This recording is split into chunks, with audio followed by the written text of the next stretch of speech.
Bonjour à tous, c'est Simlev qui va vous expliquer aujourd'hui qu'est-ce que le totalitarisme.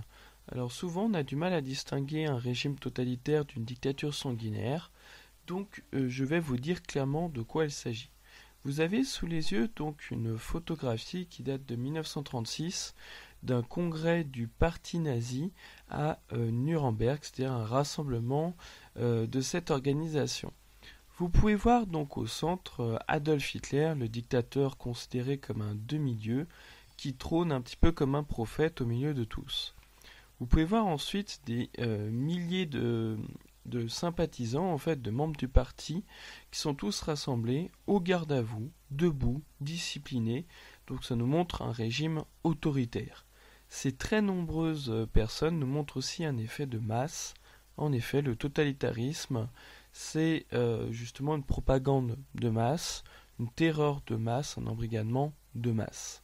Enfin, tout en bas de la photographie, vous voyez des dizaines de croix gammées qui s'alignent. Vous voyez là la propagande avec la diffusion massive de symboles ou d'informations. Alors, qu'est-ce que le totalitarisme? Je commence par une définition en 5 critères qui a été établie par Karl Joachim Friedrich et son disciple Brzezinski, qui est aussi un géopoliticien, et ils ont été suivis dans cette direction par le français Raymond Aron. Alors, la définition de base, je vais la prendre dans un cours de l'université Lyon 2.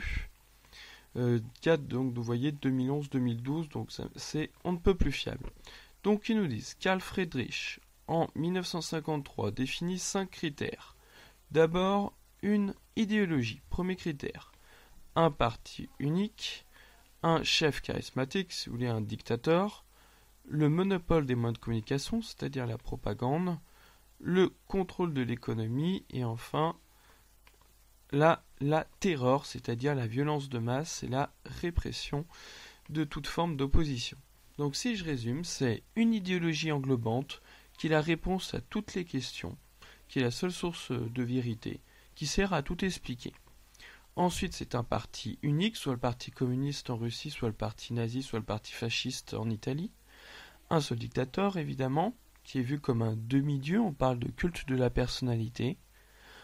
De la propagande et de la censure, donc de la diffusion massive d'informations fausses ou exagérées, et par contre le verrouillage de l'information.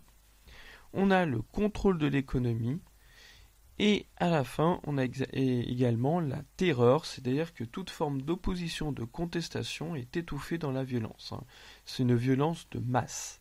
Enfin, généralement, on rajoute un 6e critère, l'embrigadement de la jeunesse, de manière à créer un homme nouveau, c'est-à-dire à formater les jeunes, à les conditionner pour créer une nouvelle société. Donc voilà ce que signifie le totalitarisme, c'est l'ensemble de ces 5 critères, voire de ces 6 critères. Si vous voulez des détails et des précisions, je vous laisse suivre ma vidéo suivante qui va reprendre chacun de ces critères. Merci à tous, au revoir.